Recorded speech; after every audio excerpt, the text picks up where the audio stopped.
Pensemos en esto un segundo. Cada clic que hacemos, cada compra, cada mensaje que enviamos, estamos nadando, literalmente, en un océano de datos. Pero, ¿cómo se le da sentido a todo ese caos? Bueno, hoy vamos a meternos de lleno a entender las tecnologías que lo hacen posible. Hadoop, Spark y NoSQL. A ver, 2.5 quintillones de bytes. Tratemos de imaginar ese número. Es una locura, casi imposible. Bueno, esa es la cantidad de datos que el mundo genera cada día. Es un verdadero tsunami de información digital. Entonces, la pregunta es obvia. ¿Qué hacemos con semejante avalancha? ¿Cómo se encuentra una aguja en un pajar que es del tamaño de un planeta? Pues aquí es donde la cosa se pone interesante y la ingeniería brilla. Muy bien, primera parada, la explosión de datos, porque todo este fenómeno no solo fue un dolor de cabeza técnico, sino que también se convirtió en una oportunidad gigantesca. Las empresas que lograron navegar este mar de información, de repente tenían una nueva arma secreta. Y es que eso sí, el Big Data ya no es solo guardar un montón de archivos. Se transformó en un activo estratégico. La capacidad de tomar todo ese ruido, toda esa información en bruto y convertirla en inteligencia pura es lo que hoy separa a los que lideran de los que simplemente siguen. Y esto nos lleva a nuestro primer gran protagonista, Hadoop.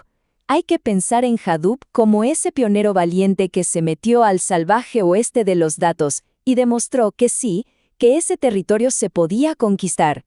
El secreto de Hadoop era un sistema genial de dos partes. Por un lado, HDFS, que es como una caja fuerte digital gigante distribuida en un montón de máquinas para que nunca se pierda nada. Y por otro, la magia de MapReduce. Imaginen a un gerente de proyectos increíble que toma una tarea enorme, la divide en miles de pedacitos, se la da a un ejército de procesadores y al final junta todas las respuestas. Y lo mejor, permitió por primera vez procesar cantidades absurdas de datos usando computadoras normales y corrientes. Y que no quede duda, Hadoop cambió las reglas del juego. Fue una revolución total. Pero, siempre hay un pero, ¿verdad?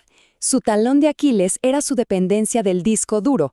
Tenía que leer y escribir en el disco para todo, y eso lo hacía lento. Era muy poderoso, sí, pero no era precisamente un velocista. Y justamente esa necesidad de velocidad es la que nos trae a la siguiente gran evolución, Apache Spark. Si Hadoop era la fuerza bruta, Spark llegó para ser la velocidad y la agilidad. Y aquí está la clave. La diferencia es dónde se hace el trabajo. Hadoop leía y escribía en el disco una y otra vez, lento, secuencial. Spark, en cambio, hace todo en la memoria RAM, donde el acceso es instantáneo. El resultado, un rendimiento hasta 100 veces más rápido. Esto fue un antes y un después para el análisis en tiempo real. Pero ojo, Spark no es solo un corredor veloz. Es más como un atleta olímpico que compite en todo. Es una verdadera navaja suiza. Tiene Spark SQL para hacer consultas, MLDeep, que ya viene con algoritmos de Machine Learning, Graphics para analizar redes y Spark Streaming para procesar datos justo cuando están llegando. Un todo en uno. Bien, mientras Hadoop y Spark resolvían los problemas de volumen y velocidad, otra revolución estaba pasando en paralelo. Porque, ¿qué pasa cuando los datos no tienen estructura? Cuando son un completo desorden. Bueno, para eso nacieron las bases de datos NoSQL. NoSQL, que básicamente significa no solo SQL. Es una filosofía que dice adiós a las tablas súper rígidas de antes. Están hechas para ser flexibles, para manejar cantidades masivas de datos y para crecer de una forma muy simple. Solo hay que añadir más máquinas. Y claro, NoSQL es una categoría muy amplia. Hay de varios tipos.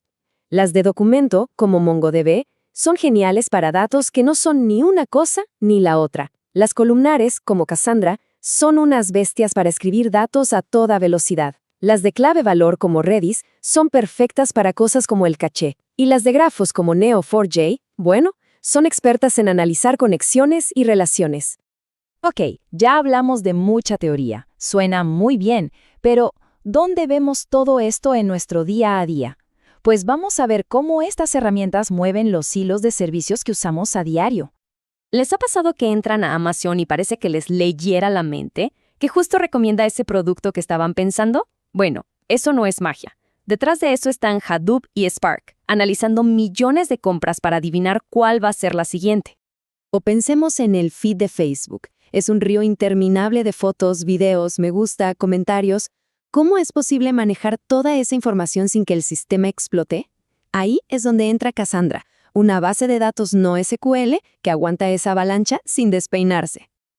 Y la velocidad de Spark es clave, por ejemplo, en las compañías de telecomunicaciones. La usan para detectar un fraude en el mismo instante en que ocurre o para optimizar la señal de una llamada mientras está sucediendo. Todo en tiempo real. Después de ver todo este poder, es fácil pensar, listo, mi empresa necesita esto. Pero, un momento, ¿es de verdad para todos? La respuesta no es tan sencilla. Hablemos de la letra chica. La realidad es que meterse al mundo del Big Data no es un paseo. Primero, es caro. Cuesta mucho en servidores y mantenimiento. Segundo, es súper complejo de configurar y manejar. Y tercero, se necesita gente muy especializada que no se encuentra en todos lados. Y quizás el mayor riesgo de todos es terminar construyendo un cañón para matar una mosca. Y esto nos deja con esta pregunta final. ¿Estas tecnologías de Big Data son de verdad una solución para cualquiera o son más bien una herramienta súper potente, pero reservada para gigantes con problemas de escala gigante? Quizá la lección aquí es que la respuesta no está en la tecnología, sino en entender muy bien cuál es el problema que se quiere resolver.